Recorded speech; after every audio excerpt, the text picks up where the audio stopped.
During the COVID-19 pandemic, this farming cooperative in Jigjiga failed. They couldn't get the feedstuffs to feed their chickens and cows. But when the EU-funded STEED program launched a competition for supporting business plans, it was among the 35 winners. 20 organizations from the host communities and 15 organizations from the refugee community won the competition and got support.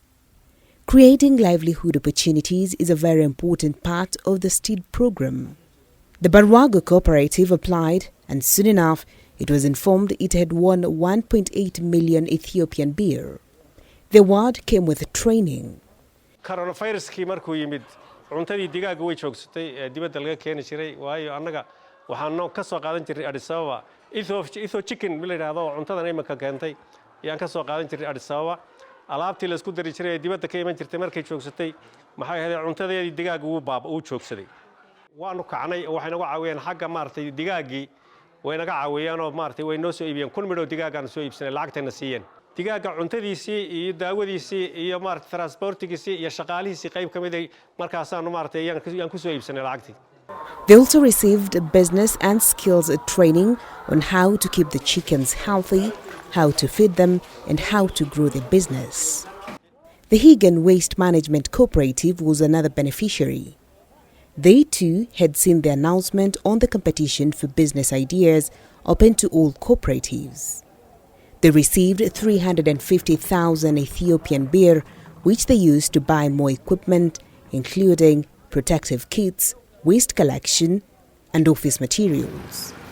Above all, they learned how to improve business planning, develop HR and missing hygiene practices, how to open bank accounts, and build resilience. They currently use protective equipment and highly appreciate the coaching that enabled them to expand their business. Recently, the cooperative bought one big truck and recruited 33 new employees, up from only 7 workers previously.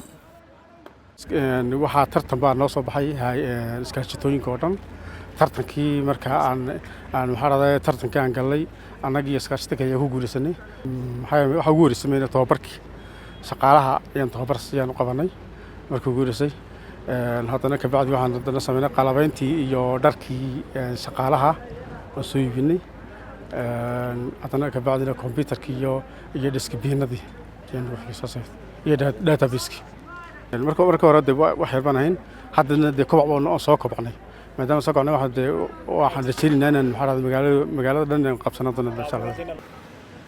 They're expecting the business to expand to other Kebele and to start segregating the waste and supplying it to the recycling plant. Finally, they also have plans to use the food waste for livestock fattening and agricultural compost. The training, even more than the cash, will help build employment and resilience in the community.